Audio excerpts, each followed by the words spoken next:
নমস্কার। আজ থেকে শুরু করছি সাহিত্যিক বিমল করের কিকিরা সিরিজের গল্প কাপালিকরা এখনো আছে। আজ উপন্যাসের প্রথম পর্ব। কত বিচিত্র ঘটনাই না জগতে ঘটে যায়, তারাপদর জীবনে যেমন ঘটল আজ। সকালে খুব বিরস মুখে তারাপদ ঘুম থেকে উঠেছিল। ঘুম ভাঙার মুখে মুখে যদি মনে পড়ে যায় মেষের বটুকবাবুকে গোটা ৩০ টাকা অন্তত দিতেই হবে আজ, নিচের জগন্নাথ চাওয়ালাকেও ৫-৭ টাকা, তাহলে কারই বা ভালো লাগে? লোকের কাছে ধার দেনার কথা, নিজের অভাবের কথা মনে হলে ভাবনা চিন্তা বেড়েই যায়। আরও কত রকম ধারটারের কথা মনে পড়ে, কত রকম অভাব এসে দেখা দেয়। তারাপদরও সেই রকম হলো। মনে পড়ল আজ লন্ড্রি থেকে জামাটামা আনতে হবে, তাতেও ১.৫-২ টাকা। নীলুর মণিহারি দোকান থেকে একটা সাবান, নিদেন পক্ষে ১টা কি ২টো ব্লেড আনতে গেলে সেও বাকি ১৭ টাকার জন্য হাত পেতে বসবে। এই রকম আরও কত টুকটাক। না, এ আর ভালো লাগে না। এইভাবে কি বাঁচা যায় দিনের পর দিন? মাঝে মাঝে তারাপদর মনে হয় এ জীবন রেখে লাভ নেই, তার চেয়ে একদিন জয় মা বলে ডবল ডেকারের তলায় ঝাঁপ দেওয়াই ভালো। বিরক্ত বিরস মুখ করে তারাপদ উঠে পড়ল বিছানা ছেড়ে। তার ঘরের জানলা বন্ধ, দরজা খোলা। শীতের দিন বলেই যে জানলা বন্ধ তা নয়, এখন অনেকটা বেলা হয়ে গেছে, রোদ উঠেছে, জানলা খুলে দেওয়া যেত। কিন্তু তার রুমমেট বঙ্কিমদা কখনো সকালে জানলা খুলবেন না, কেননা জানলাটা খোলা এবং বন্ধ করার মধ্যে কলা কৌশল আছে। জানলার 2টো পার্টই আলগা, প্রায় কবজাবিহীন। বিশেষ করে না খুললেই একটা পার্ট সোজা নিচে বটুকবাবুর মাথায় গিয়ে পড়তে পারে, আর একটা হয়তো মাঝপথে কোথাও ঝুলতে থাকবে। নারকোল দড়ি, লোহার ছোট শিক, এইসব মাল মশলা দিয়ে তারাপদ কোনো রকমে ঘরের জানলা দুটোকে ধরে রেখেছে। যদি না রাখত এই ঘরের জানলা বলে কিছু থাকতো না। তারাপদ খুব বিবেচক, বাড়ির দোষ সে দেয় না। ১০০-১৫০ বছরের পুরনো বাড়ির হাল এর চেয়ে আর কি ভালো হতে পারে? গলির গলি, তার মধ্যে বাড়িটা নড়বড়ে চেহারা নিয়ে কর্পোরেশনের ময়লা ফেলা গাড়ির মতো ইট কাঠের আবর্জনা হয়ে যে এখনো দাঁড়িয়ে আছে তাই যথেষ্ট। যদি গঙ্গাচরণ মিত্তির লেনের ওই বাড়ি না থাকতো, কোথায় যেত তারাপদ?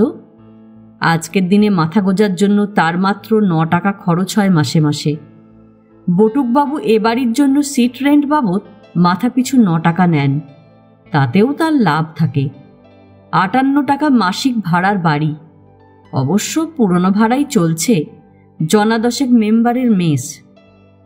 তারাপদ ঘরের এক কোণ থেকে তার টুথব্রাশ তুলে নিয়ে আবার বিরক্ত হলো। পেস্ট নেই, পরশুই ফুরিয়ে গিয়েছিল। গতকাল কোনো রকমে পেস্টের মুন্ডু টিপে একটু পাওয়া গিয়েছিল। দাঁত মাজার কাজটা তাতেই সেরেছে কাল। সারাদিন আর টুথপেস্টের কথা মনে হয়নি। এক চিলতে সাবানের ওপর ব্রাশ ঘষে নিয়ে মুখ ধুতে যাওয়ার সময় তারাপদর মনে পড়ল আজ শনিবার, ২১ তারিখ। শনিবার দিনটা এমনিতেই ভালো যায় না তারাপদর, তার ওপর ২১ তারিখ। ২১ তারিখটা তার পক্ষে ভালো নয়। ৩ সংখ্যাটাই তার ভাগ্যে সয় না। ২১ মানে ২ আর ১ সংখ্যা দুটো পাশাপাশি রাখলে তাই হয়। ২ আর ১ যোগ করো ৩, খারাপ। ওদিকে আবার ২১কে শুধু ৩ আর ৭ দিয়ে ভাগ করা যায়, করলে মিলে যায়। ৩ দিয়ে মেলানো অশুভ, আবার ৭ দিয়ে ভাগ করলে সেই ৩। মানে যোগ আর ভাগ দুদিকেই ২১ সংখ্যাটা এত খারাপ তারাপদর পক্ষে যে তাকে ডবল খারাপ বলা যায়। দিনটা যে আজ খুবই খারাপ যাবে সকাল থেকে তারাপদ তার লক্ষণ দেখতে পাচ্ছে। ঘুম থেকে উঠেই টাকার চিন্তা, কোথায় বটুকবাবু, কোথায় নীলু, কোথায় লন্ড্রি। মুখ ধোবার পেস্ট পর্যন্ত জুটল না। মাত্র ঘন্টা পরেই কিন্তু সব কেমন ওলটপালট হয়ে গেল। বেলা 12:30 বাজেনি। তারাপদ হন্তদন্ত হয়ে চন্দনের মেডিকেল হোস্টেলে গিয়ে হাজির। চন্দন ঘরেই ছিল, দাবা খেলছিল বন্ধুর সঙ্গে। সবে এমবি পাশ করেছে চন্দন, পাশ করে পিআরসিতে আছে। তারাপদকে এমন অসময়ে আসতে দেখে চন্দন, কিরে হঠাৎ? বলতে বলতে সে তারাপদর খানিকটা উত্তেজিত, খানিকটা বিমূঢ় মুখ দেখতে লাগলো। তারাপদ হাঁপাচ্ছিল। শীতের দিন হলেও তার মুখে যেন সামান্য ঘাম ফুটেছে। চুল টুল রুক্ষ, শুকনো শুকনো চেহারা। তারাপদ দম টেনে বলল, চাঁদু, তোর সঙ্গে সিরিয়াস কথা আছে। বল, বলে চন্দন তার দাবার বন্ধুর মুখের দিকে তাকালো। তারাপদ বলবো কি বলবো না মুখ করে বসে থাকলো। তৃতীয় জনের সামনে তার কথা বলতে ইচ্ছা করছিল না। চন্দন তার দাবা খেলার বন্ধুকে চোখের ইশারায় আপাতত উঠে যেতে বলল। বন্ধুটি স্নান করতে যাচ্ছিল, তার কাঁধে তোয়ালে ঝুলানো। সে চলে গেল। বিছানার মাথার দিক থেকে সিগারেটের প্যাকেট দেশলাই উঠিয়ে নিয়ে সিগারেট ধরালো চন্দন। বলল, কি তোর সিরিয়াস কথা বল। তারাপদ নিজের উত্তেজনার সামান্য সামলে নিয়ে বলল, চাঁদু, সাংঘাতিক একটা কাণ্ড হয়ে গিয়েছে। আমি একটা চিঠি পেয়েছি আজ, খানিকটা আগে, রেজিস্ট্রি করে এসেছে। কিসের চিঠি? চাকরির? আরে না না, চাকরির নয়। বলতে বলতে তারাপদ পকেট থেকে খামে মোড়া একটা চিঠি বের করল। চিঠিটা পড়ে আমার মাথা ঘুরে গেছে, কিছু বুঝতে পারছি না, বলে তারাপদ খাম সমেত চিঠিটা চন্দনের হাতে দিল। চিঠি নিল চন্দন। রেজিস্ট্রি করা চিঠি, উইথ এডি। খামের মুখ ছেঁড়া। চন্দন চিঠিটা বের করে নিল। ছাপানো প্যাডে ইংরেজিতে লেখা চিঠি, যেন খানিকটা পোশাকি ব্যাপার। প্রথমটায় চন্দন তেমন মন দিতে পারেনি। চিঠির মাঝামাঝি এসে তার কেমন চমক লাগলো। তারাপদর দিকে তাকালো একবার, তারপর আবার মন দিয়ে প্রথম থেকে চিঠিটা পড়তে লাগলো। চিঠি পড়া শেষ করে চন্দন অবাক হয়ে বলল, এই তো কোনো সলিসিটারের চিঠি বলে মনে হচ্ছে রে। তারাপদ মাথা নেড়ে বলল, মনে হবার কি আছে, লেটার প্যাডের মাথায় তো লেখাই আছে ভদ্রলোক সলিসিটার। কিন্তু সলিসিটাররা অফিস থেকে চিঠি দেয় বলে শুনেছি, এটাতে বাড়ির ঠিকানা দেওয়া আছে। চিঠিটা খানিকটা পার্সোনাল বলে বোধ হয়। চন্দন আরও একবার চিঠিটা পড়তে পড়তে সিগারেট খেতে থাকল। তারাপদ বলল, কিছু বুঝলি? চন্দন বলল, খানিকটা বুঝলাম। ভদ্রলোক তোকে পত্রপাঠ দেখা করতে বলেছেন। বিষয় সম্পত্তির একটা বড় ব্যাপার জড়িয়ে আছে। কিন্তু এই সলিসিটার ভদ্রলোক যার কথা লিখেছেন, ওই ভুজঙ্গভূষণ হাজরা, উনি কে? তারাপদ কিছুক্ষণ চুপ করে থেকে বলল, আমি ভাই এরকম নাম কখনো শুনিনি। অনেক চেষ্টা করেও মনে করতে পারছি না। তবে মা বেঁচে থাকতে শুনেছিলাম সাঁওতাল পরগনার দিকে আমার এক পিসিমা থাকতেন, তাঁরা হাজরা ছিলেন। পিসিমার নাম বোধহয় ছিল সুবর্ণলতা। পিসেমশাই নাকি অদ্ভুত মানুষ ছিলেন। আমার মনে হচ্ছে ভুজঙ্গভূষণ আমার সেই পিসেমশাই। চিঠিতে তো আর কিছু তেমন লেখা নেই। চন্দন চিঠিটা মুড়ে খামের মধ্যে ঢোকালো, অন্যমনস্ক। পরে বলল, বোধহয় ভুজঙ্গভূষণ তোকে বিরাট কোনো সম্পত্তি দিয়ে গেছেন। বলে হাসল চন্দন, দেখ, রাজত্ব পেয়ে যেতে পারিস। তারাপদ বলল, আমার 3 কুলে কেউ নেই। টিউশনি করে আর বটুকবাবুর মেসে ডাল ভাত খেয়ে বেঁচে আছি। একটা চাকরি পর্যন্ত জোটাতে পারলাম না। যাও বা একটা জুটেছিল, হাতাহাতি করে ছেড়ে এলাম। আমার কপালে ভাই রাজত্ব বর্তাবে? চন্দন হেসে বলল, বর্তে যাবে রে, তার হিন্টস রয়েছে চিঠিতে। তুই বড়লোক হয়ে যাবি, নে লেগে পড়। তারাপদ মাথা নাড়ল, তারপর বলল, কতকগুলো অদ্ভুত অদ্ভুত ব্যাপার রয়েছে এর মধ্যে, তুই লক্ষ্য করেছিস? কি? প্রথমত ধর, আমার ঠিকানা এরা পেল কেমন করে? যদি ধরেই নি ভুজঙ্গভূষণের বিষয় সম্পত্তি আমার জন্য বসে বসে কাঁদছে, তবু ব্যাপারটা হেঁয়ালির মতন নয় কি? আমার ঠিকানা সলিসিটার মশাই জানলেন কি করে? কেমন করে বুঝলেন আমি ভুজঙ্গভূষণের আত্মীয়? যদি আমার ঠিকানা জানাই থাকবে, তবে সেই ভুজঙ্গভূষণ কেন আমায় নিজে চিঠি লিখলেন না? চন্দন আচমকা বলল, ভুজঙ্গভূষণ হয়তো মারা গিয়েছেন। মারা গিয়েছেন? মারা গেলেই এসব বিষয় সম্পত্তির ওয়ারিশানের কথা ওঠে। তা আমায় কেন? তুই বোধহয় একমাত্র মানুষ যে কিনা ভুজঙ্গভূষণের জীবিত আত্মীয়। তারাপদ চুপ করে থাকল। অন্যমনস্কভাবে লক্ষ্য করতে লাগল ঘরের দেওয়ালে ঝুলানো ক্যালেন্ডারটা দমকা বাতাসে নড়ে নড়ে যাচ্ছে। চন্দন বলল, তুই এত ঘাবড়ে যাচ্ছিস কেন? ব্যাপারটা আমার কাছে খুব গোলমেলে লাগছে। গোলমালের কি আছে? তুই আজ সোজা ওই সলিসিটার ভদ্রলোক, কি যেন নাম, মৃণালকান্তি দত্ত, তাই না? তার কাছে চলে যা, গিয়ে দেখা কর। তারপর? দেখা করে দেখ কি বলেন ভদ্রলোক, কেন তোকে যেতে বলেছেন। কিন্তু আমি যে ভুজঙ্গভূষণের আত্মীয় তার প্রমাণ কি? নামে মিললেই মানুষ এক হয় না। আমি তো জাল হতে পারি। মাথা নেড়ে চন্দন বলল, জাল ভেজাল প্রমাণ হয়ে যাবে। ভদ্রলোকের কাছে নিশ্চয়ই কোনো প্রমাণ আছে। তাছাড়া তোর সম্পর্কে কোনো খোঁজ খবরও যদি না রাখত তবে তোর ঠিকানায় চিঠি আসতো না। তারাপদ চুপ করে থাকল। চন্দন যা বলছে এসব চিন্তা যে তার মাথায় আসেনি এমন নয়। চিঠি পাবার পর থেকে সে অনবরত ভেবেই যাচ্ছে, ভেবে কোনো কুলকিনারা পাচ্ছে না। সমস্ত ব্যাপারটাই অবিশ্বাস্য।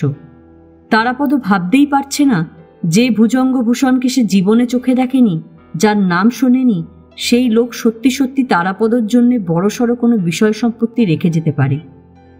বরং এসব ব্যাপারে এমন একটা রহস্য রয়েছে যে না জেনে না বুঝে এগুতে গেলে বিপদে পড়ে যাবে। গোলমেলে ব্যাপারের মধ্যে গেলেই বিপদ। খানিকক্ষণ চুপচাপ থেকে তারাপদ বলল, তুই যেতে বলছিস?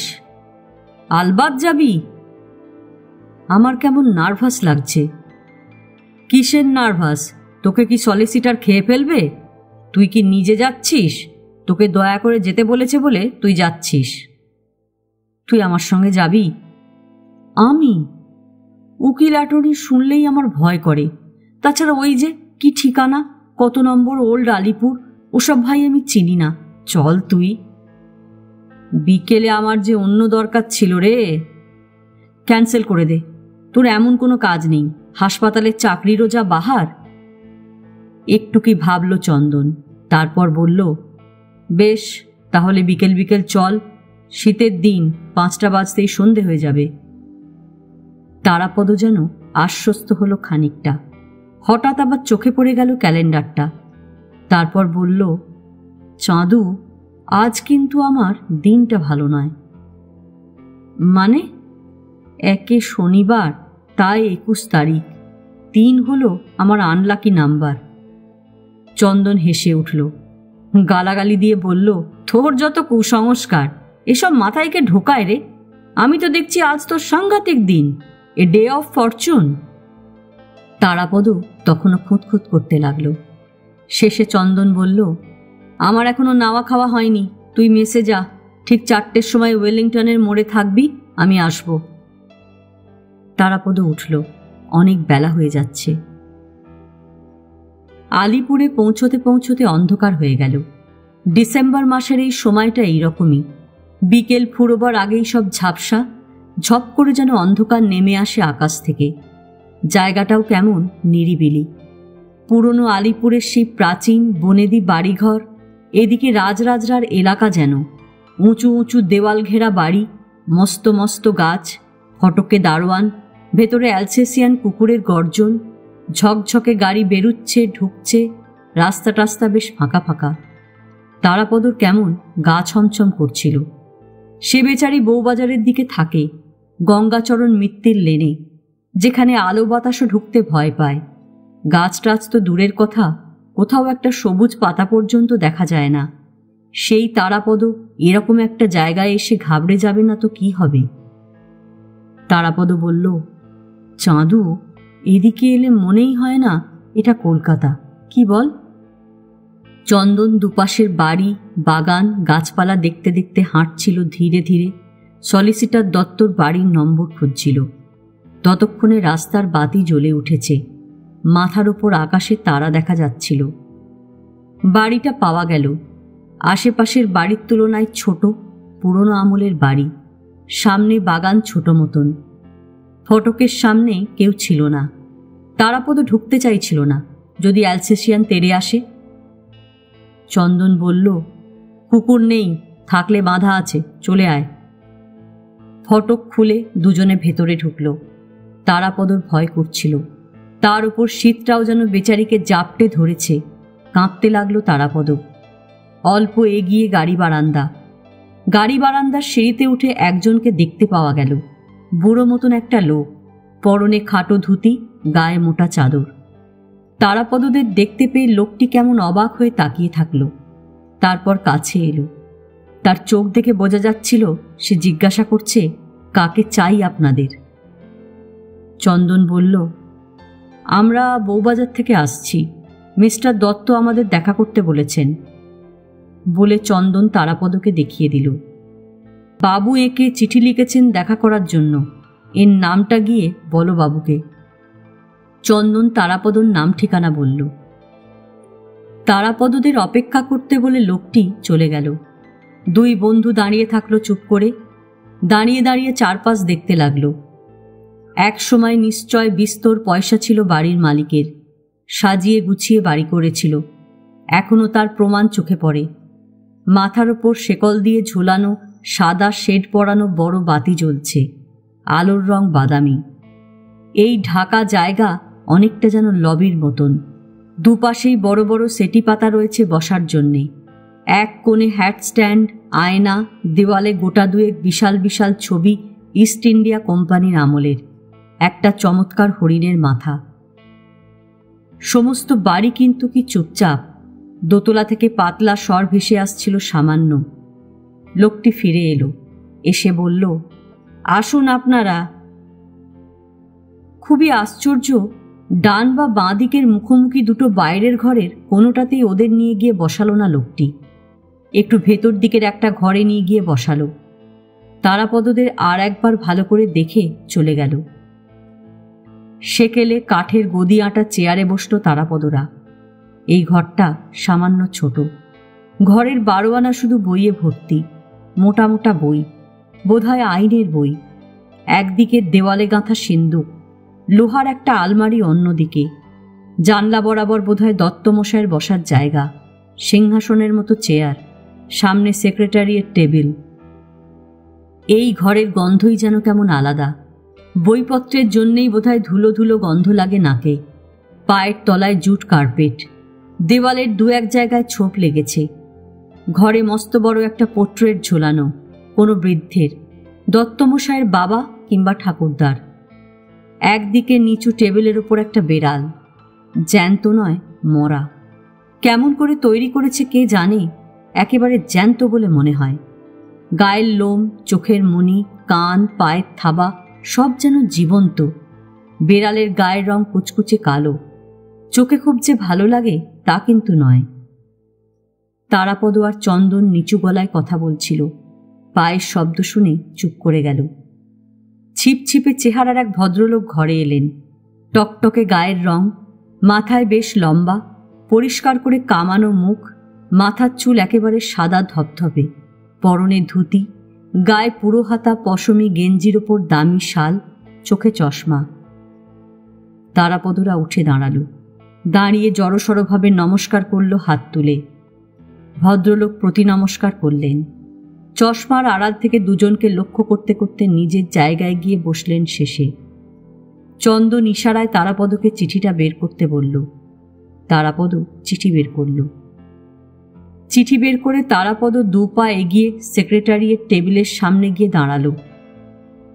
আজ সকালে আমি এই চিঠিটা পেয়েছি। আপনি কি আমায় দেখা করতে বলেছিলেন? ভদ্রলোক চিঠির জন্য হাত বাড়ালেন, দেখলেন, বললেন, হ্যাঁ, আমারই নাম মৃণালকান্তি দত্ত, বসুন আপনি।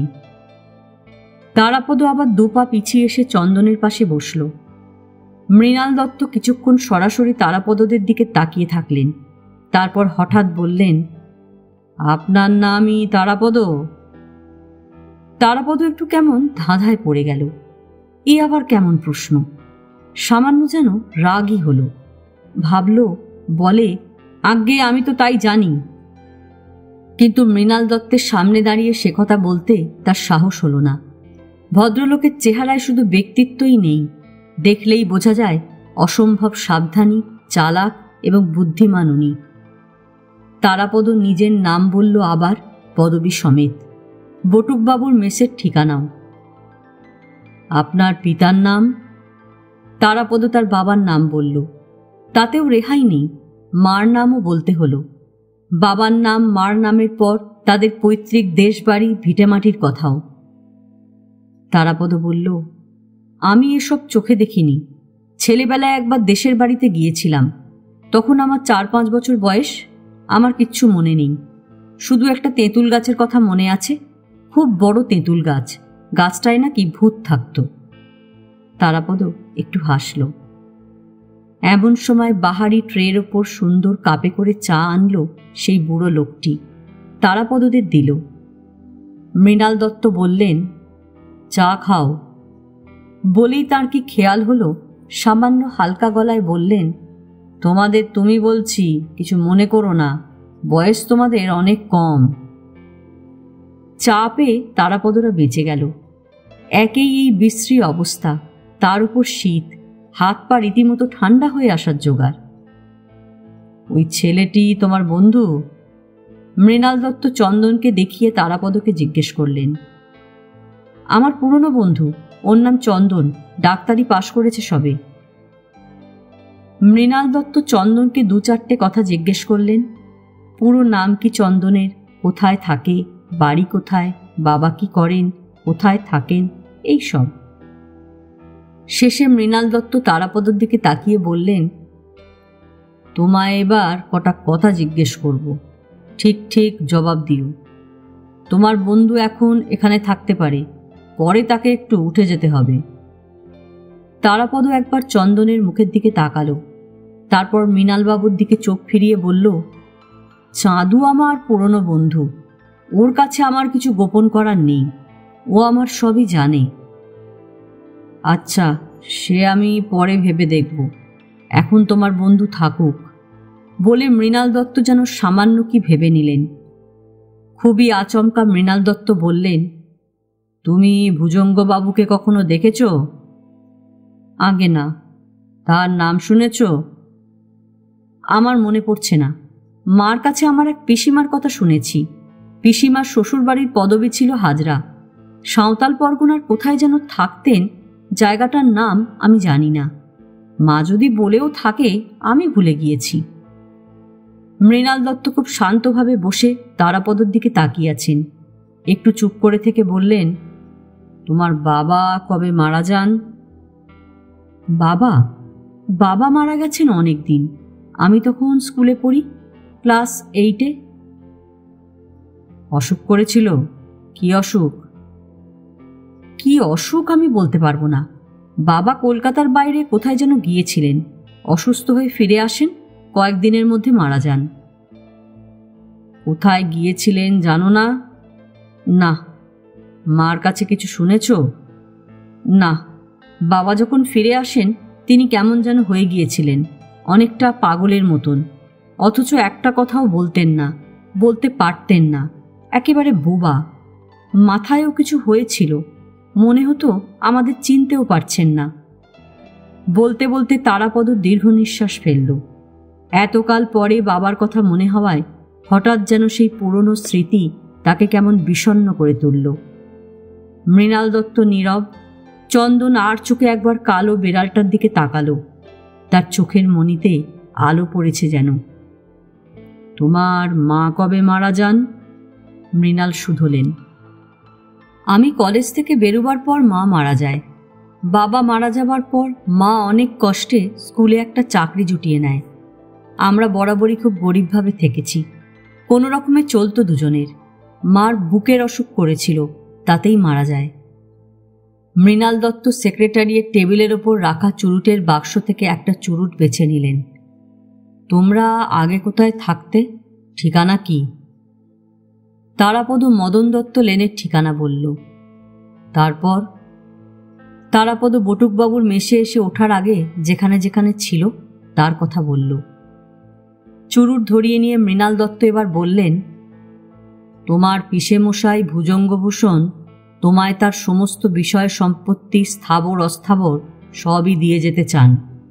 ভুজঙ্গবাবুর প্রপার্টি যা যা আছে তার সঠিক ভ্যালুয়েশন আমি এখনই দিতে পারবো না। ধরো মোটামুটি 1.5 থেকে 1.25 লাখ টাকার সম্পত্তি, এ সমস্তই তোমার হবে। কিন্তু তারাপদর মাথা প্রায় ঘুরে উঠল। 1.5 লাখ টাকার সম্পত্তি! আজ সকালে দাঁত মাজার পেস্ট পর্যন্ত যার ছিল না, বটুকবাবুর 30 টাকার জন্য যার আত্মহত্যা করার ইচ্ছে করছিল, সেই লোক সন্ধেবেলায় 1.5 লাখ টাকার সম্পত্তি পাচ্ছে। তারাপদর ইচ্ছে করছিল থিয়েটারের লোকদের মতন হাহা করে হেসে ওঠে। মৃণাল দত্ত বললেন, কিন্তু এই সম্পত্তি পাওয়ার আগে তোমায় 2টো শর্ত পালন করতে হবে। তারাপদ ফ্যাল করে তাকিয়ে থাকল। মৃণাল দত্ত বললেন, তুমি যে ভুজঙ্গবাবুর আত্মীয় তারাপদ তা প্রমাণ করতে হবে। কি করে করব? তোমার যা করার করেছ, বাকিটা আমি করব। আমার কাছে প্রমাণ আছে, আমি মিলিয়ে দেখব। তার আগে তোমার বন্ধুকে এ ঘর থেকে কিছুক্ষণের জন্য উঠে যেতে হবে। তারাপদ কিছু বলার আগেই চন্দন উঠে দাঁড়াল। সেও রীতিমতো উত্তেজনা বোধ করছিল। তারাপদ বলল, আর একটা শর্ত কি? মৃণাল দত্ত শান্ত গলায় বললেন, প্রথমটা যদি মেলে তবে না দ্বিতীয়টা। চন্দন আর একবার বেড়ালটার দিকে তাকিয়ে আস্তে আস্তে ঘর ছেড়ে চলে গেল। চন্দন চলে যাওয়ার পর তারাপদর বড় ভয় করতে লাগল। ঘরে সে এখন একলা। মৃণাল দত্ত মুখোমুখি বসে তীক্ষ্ণ দৃষ্টিতে তাকে দেখছেন তো দেখেই যাচ্ছেন। চুরুটটা তার দাঁতের সঙ্গে ছোঁয়ানো, কেমন একটা কড়া তামাকের গন্ধ নাকে লাগছে। তারাপদ বুঝতে পারছিল না অন্ধকারে আলো ফেলার মতন চোখ করে মৃণাল দত্ত এত কি দেখছেন তাকে। তার মাথায় ঢুকছিল না ওই ভদ্রলোকের কাছে এমন কি প্রমাণ রয়েছে যাতে তিনি আসল আর জাল তারাপদ ধরে ফেলবেন। খানিকটা যেন রাগও হচ্ছিল তারাপদ। তার পরিচয় এই নিয়ে সন্দেহ করার কি আছে? সে কি মুদির দোকানের বনস্পতি ঘি যে খাঁটি আর ভেজাল পরীক্ষা করে দেখতে হবে? বাস্তবিক পক্ষে এটা কিন্তু অপমান। তারাপদ যেচে এখানে আসেনি। সে ভুজঙ্গভূষণের 1.5-2 লাখ টাকার সম্পত্তি পাওয়ার আশায় কাঙাল নয়। তবু তাকে নিয়ে এটা কি বিশ্রী ব্যাপার হচ্ছে। এভাবে তাকে বসিয়ে রাখার কোনো অধিকার মৃণাল দত্তের নেই। তারাপদ মনে মনে যাই ভাবুক, সে কিছু বলতে পারল না। বোবার মতন বসে থাকল। শেষে মৃণাল দত্ত উঠলেন। ওঠার আগে টেবিলের ড্রয়ার খুলে চাবি দিয়ে ড্রয়ারের মধ্যে থেকে আরও একটা বড় মতন চাবির গোছা বার করলেন। 2 কি 3টে চাবি একসঙ্গে বাঁধা। তারাপদ সামনে দিয়ে মৃণাল দত্ত আস্তে আস্তে দেওয়াল সিন্ধুকের দিকে এগিয়ে যেতে যেতে বললেন, তোমার চেহারার সঙ্গে কার মিল বেশি বলে মনে হয়, তোমার বাবার না মার? তারাপদ খানিকটা অবাক হল। বাবা এতকাল হলো মারা গিয়েছেন যে তার মুখ আর ভালো করে মনেই পড়ে না। তাছাড়া বাবা মারা যাওয়ার সময় সে ছেলে মানুষ ছিল। এখন কত বড় হয়ে গিয়েছে, 24-25 বছর বয়স হতে চলল। কেমন করে সে বলবে তার চেহারা তার বাবার মতন হয়ে আসছে কিনা? মা অবশ্য বলতো তারাপদর চেহারা আর তার বাবার মতন হয়েছে। মুখের খানিকটা বাবার ছাদে, বাকিটা মার। শুকনো শুকনো গলায় তারাপদ বলল, আমি বলতে পারবো না, মা বলতো মেশানো মুখ। মৃণাল দত্ত বড়সড় দেওয়াল সিন্দুকটা খুলে ফেলে কি যেন একটা বের করতে লাগলেন। তারপর বাঁধানো অ্যালবামের মতন একটা মোটা খাতা বের করলেন। যত্ন করে রাখা কিছু কাগজপত্রও নিলেন। নিয়ে সিন্দুকের ডালা বন্ধ করলেন। নিজের চেয়ারে ফিরে এসে বসলেন মৃণাল দত্ত। বললেন, তুমি আমার সামনে এগিয়ে এসে বসো বলে আঙুল দিয়ে টেবিলের অন্য প্রান্তটা দেখালেন। তারাপদ চেয়ারটা টেনে এনে টেবিল ঘেঁষে বসল মুখোমুখি। মৃণাল দত্ত বাঁধানো খাতার মতন জিনিসটা এগিয়ে দিলেন। হ্যাঁ, ওটা অ্যালবামই, তবে বাজারে যেমন কিনতে পাওয়া যায় সেই রকম নয়। মোটা মোটা কাগজ, বেশিরভাগ পাতায় একটা করে মাত্র ছবি, কখনো কখনো 2টো। প্রতিটি পাতা নিখুঁত করে রাখা। গোটা খাতাটাই চামড়ায় বাঁধানো। ছবির পাশে লাল পেন্সিলে পুরু করে শুধু নম্বর লেখা আছে বাংলায়। তারাপদ অ্যালবাম হাতে করে বসে থাকল। মৃণাল দত্ত কাগজপত্রের মধ্যে থেকে একটা পাতলা চামড়ার খাপ, চুরুট রাখার খাপ যেমন হয় অনেকটা সেই রকম খাপ খুঁজে নিয়ে তার ভেতর থেকে একটা মোটা কাগজ বের করে নিলেন। মৃণাল দত্ত বললেন, তুমি ওই ছবিগুলো দেখে যাও একটা একটা করে। যে ছবিটা তোমার চেনা চেনা লাগবে সেই ছবিটা কার আমায় বলবে, বুঝলে? তারাপদ মাথা হেলিয়ে বলল সে বুঝেছে। নাও বলো, বলে মৃণাল দত্ত চেয়ারে পিঠ হেলিয়ে বসে মুখের সামনে মোটা কাগজটা মেলে রাখলেন। তারাপদ বুঝতে পারল উনি খুব সাবধানী। কাগজের কোনো আঁচড়ও যাতে তারাপদর চোখে না পড়ে সেজন্য দূরত্ব সৃষ্টি করলেন। এর কোনো দরকার ছিল না, কেননা তারাপদ কাগজের সাদা পিঠ ছাড়া অন্য কিছু এমনিতেই দেখতে পাচ্ছিল না। তারাপদ অ্যালবামের দিকে চোখ দিল। প্রথম ছবিটা যে কার কে জানে। অনেক পুরনো ছবি, কেমন হলদেটে হয়ে গেছে, ছোপ ছোপ ধরেছে, কোথাও কোথাও একেবারেই ধূসর। বিশাল দাড়িওয়ালা এই বৃদ্ধ মানুষটিকে সেকেলে কোনো গুরুদেব টুরুদেবের মতন দেখতে লাগে। পরনে খুঁট গায়ে জড়ানো, পদ্মাসন না কি যেন বলে সেইভাবে বসা, হাত দুটি হাঁটুর ওপর। তারাপদ মাথা নাড়ল, বলল, এই 1 নম্বরের ফটো যে কার আমি জানি না, জীবনেও দেখিনি। মৃণাল দত্ত বললেন, তোমার দেখার কথাও নয়, তারপরে বলে যাও। তারাপদ 2, 3, 4, 5 নম্বর ছবি পর্যন্ত কাউকে চিনতে পারল না। বুঝতে পারল ছবিগুলি সবই পারিবারিক, বৃদ্ধ বৃদ্ধাদের, প্রবীণের। এই পরিবারের সঙ্গে তারাপদদের সম্পর্ক কি সে তো কাউকে চেনে না, দেখেনি। তবে কি তারাপদ এই পরিবারের কেউ? এদেরই বংশধর, এদেরই রক্ত গায়ে নিয়ে বেঁচে আছে? এই সব স্বর্গত পুরুষরা কি আজ অদৃশ্য হয়ে তাকে দেখছে? তারাপদর ঘাড় এবং মাথার কাছে যেন কারা দাঁড়িয়ে রয়েছে, এরকম একটা অস্বস্তি বোধ করল সে। 7 নম্বর ছবির দিকে চোখ রেখে তারাপদ কেমন অন্যমনস্ক হয়ে গেল। কি যেন মনে করার চেষ্টা করতে লাগলো। ওই ছবির সঙ্গে একটা কিছু যোগ রয়েছে কোথাও, অথচ ছবিটা কোনো মানুষের নয়।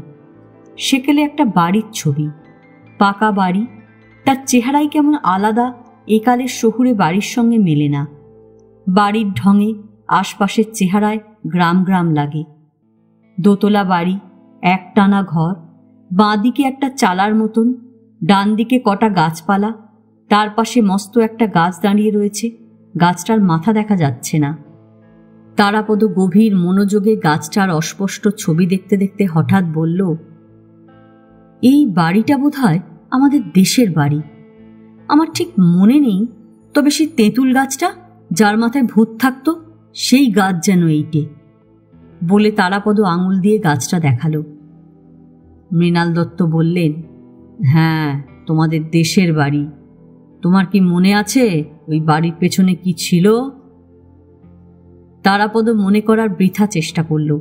তারপর হঠাৎ কেমন একটু হেসে বলল, আমার মনে নেই, তবে মার মুখে শুনেছি পুকুর ছিল।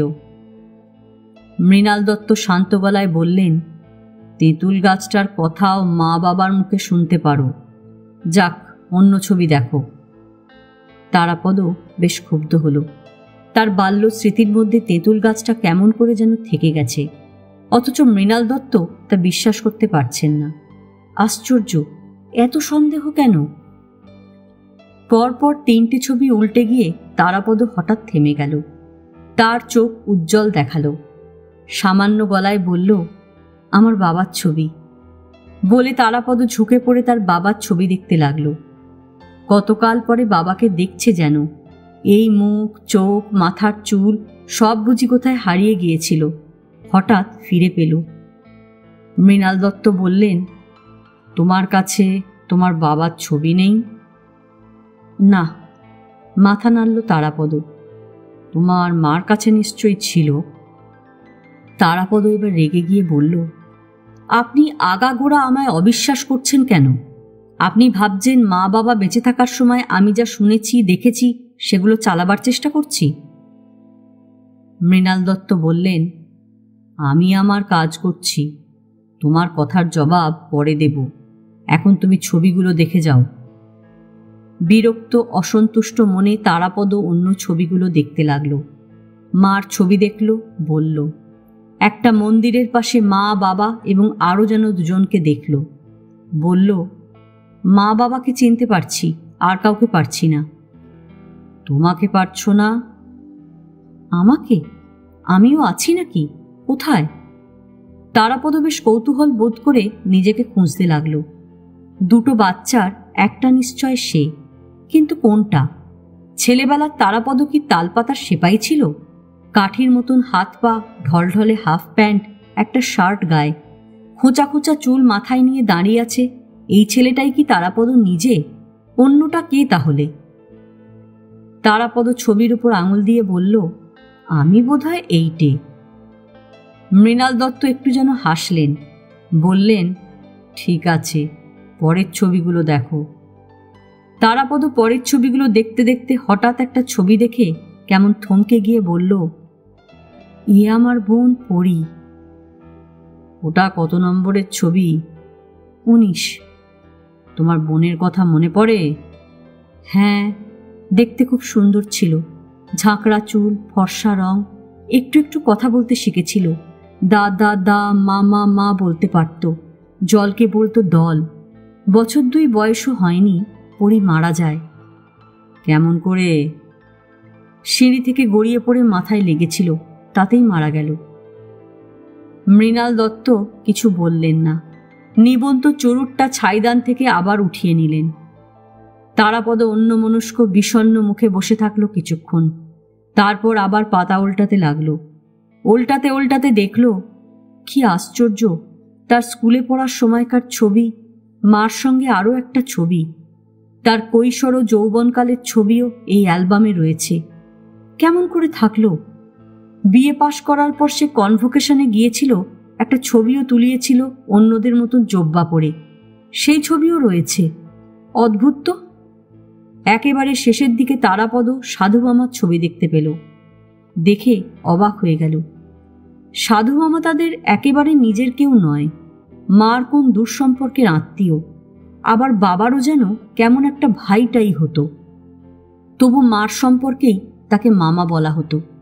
একটু খ্যাপা গোছের লোক, হঠাৎ কলকাতায় তাদের বাড়িতে আসতো, আবার চলে যেত। কোথায় যে থাকতো সাধু মামা কেউ জোর করে বলতে পারবে না। কখনো বর্ধমানে, কখনো রানীগঞ্জে, কখনো দেওঘরে। সাধু সন্ন্যাসী, আশ্রম টাশ্রম করে বেড়াতো খুব।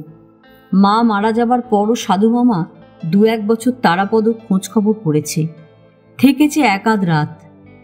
বটুকবাবুর মেশে তারাপদর আস্তানা গাড়ার পরও সাধু মামা দেখা দিয়ে গিয়েছে।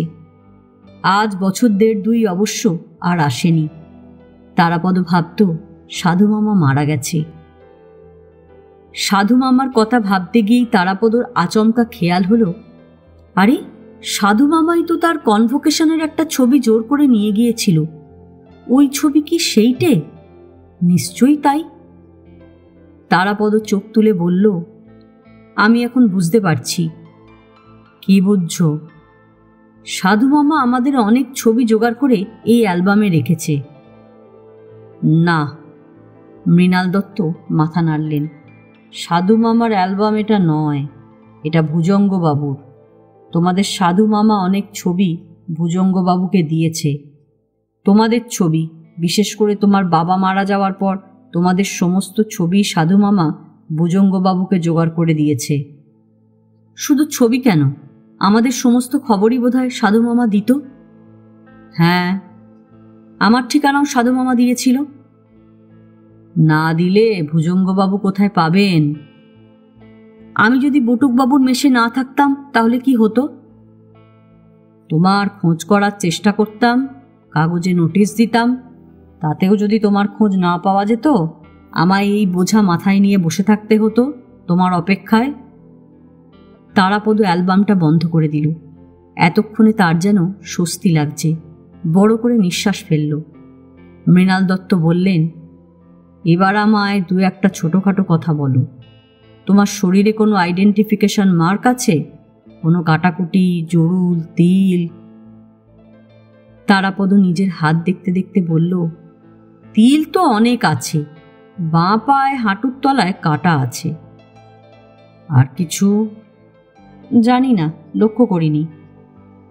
মৃণাল দত্ত হাতের কাগজ টেবিলের ওপর রাখলেন, বললেন, তোমার বাঁ পায়ের কোড়ে আঙুলের কাছটা জোড়া নয়, আরও আঙুলের মতন আছে, 5-এর জায়গায় 6 বলতে পারো, ঠিক কিনা দেখি? তারাপদ স্বীকার করল, হ্যাঁ, তার বাঁ পায়ের আঙুল ওই রকমই। মৃণাল দত্তকে দেখালো। মৃণাল দত্ত এবার যেন নিশ্চিন্ত। চুরুট নিভে গিয়েছিল, আবার ধরালেন, বললেন, আর একটু চা খাবে? তারাপদ ক্লান্ত হয়ে পড়েছিল, মাথা নেড়ে বলল, খাবো। মৃণাল দত্ত টেবিলের পাশে লাগানো কলিং বেলের বোতামে হাত দিলেন। একটু পরেই সেই বুড়ো মতন লোকটি ঘরে এলো। মৃণাল দত্ত বললেন, 2 কাপ চা নিয়ে এসো, আর বাবুর বন্ধুকে এ ঘরে পাঠিয়ে দাও। লোকটি চলে গেল। মৃণাল দত্ত এবার মোলায়েম গলায় বললেন, প্রথম শর্তটা মিলল। তুমি যে আসল তারাপদ, সবার আগে আমার সেটা দেখা দরকার ছিল।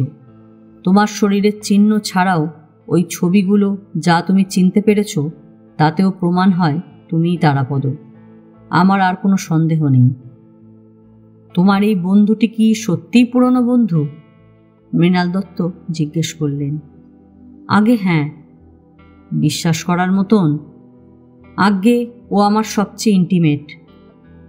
ভালো, খুবই ভালো। মৃণাল দত্ত আস্তে আস্তে চুরুটে টান দিলেন, খানিকটা যেন চিন্তিত। চন্দন ঘরে এলো। তারাপদর পাশে বসতে পারল না, নিজের পুরনো জায়গায় বসল।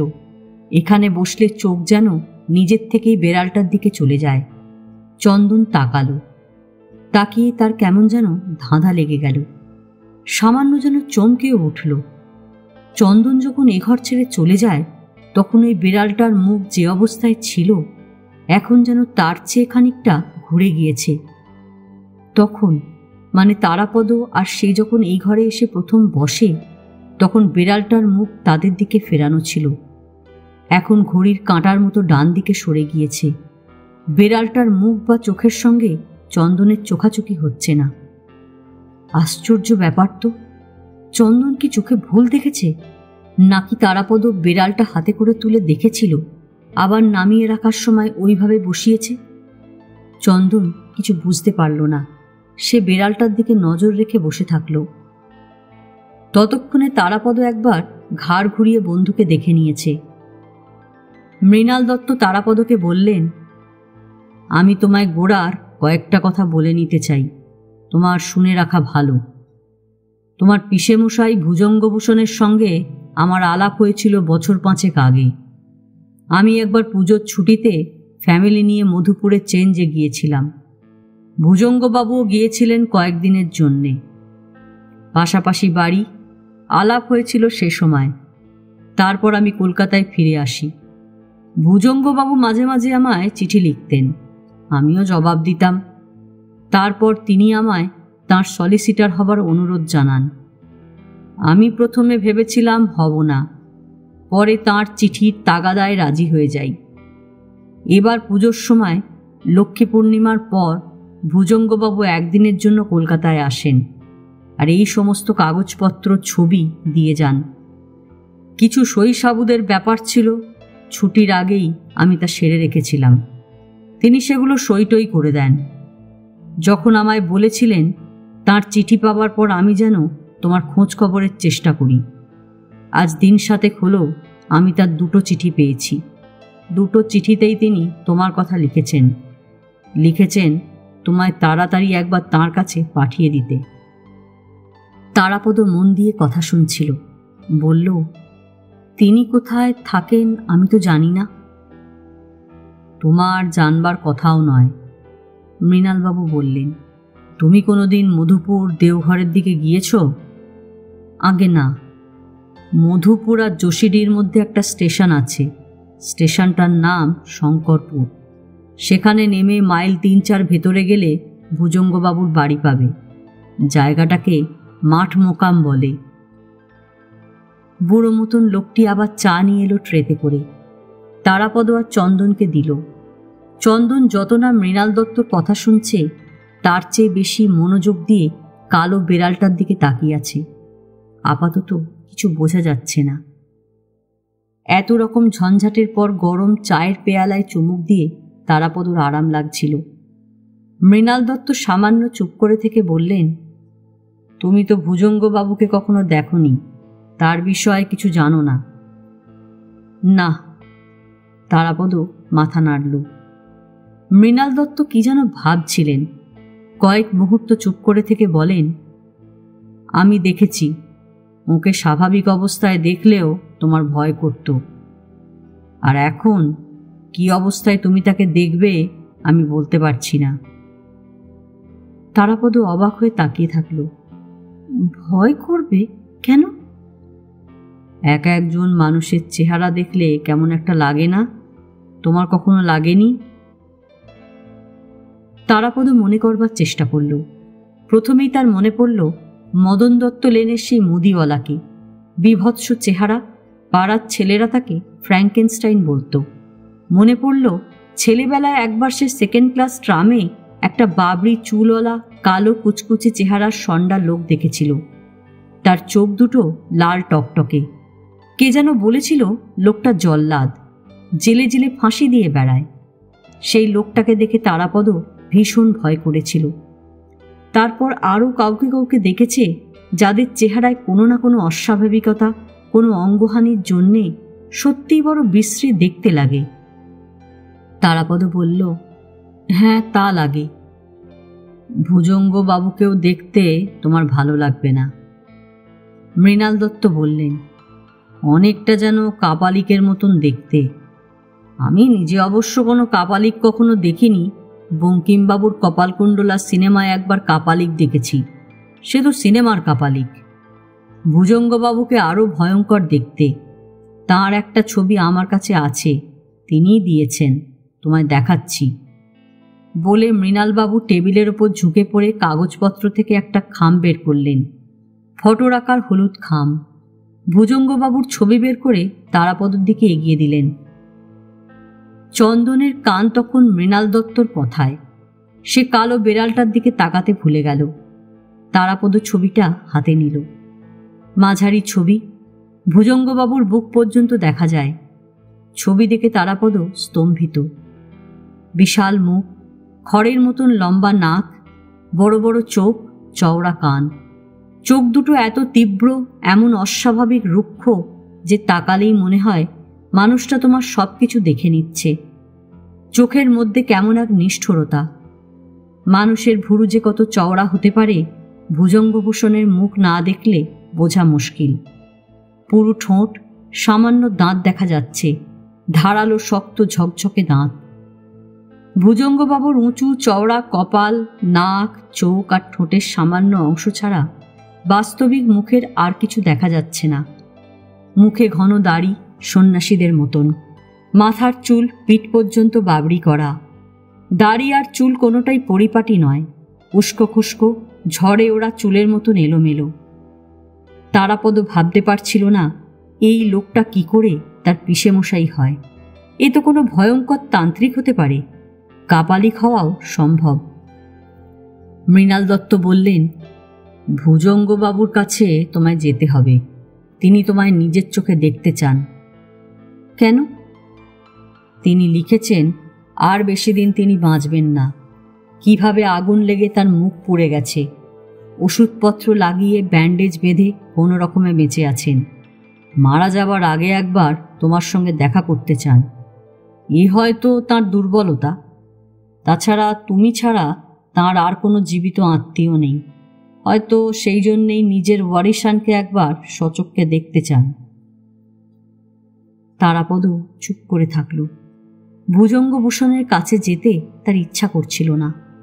আবার যখনই 1.5-2 লাখ টাকার সম্পত্তির কথা মনে আসছিল তখন সেটা হারাবার কথাও ভাবতে পারছিল না।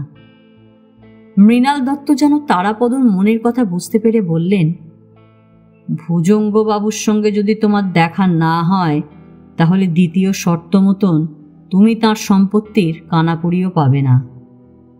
তারাপদর মনে হলো সে যেন মনে মনে কিসের স্বপ্ন দেখছিল। হঠাৎ তা ভেঙে গেল।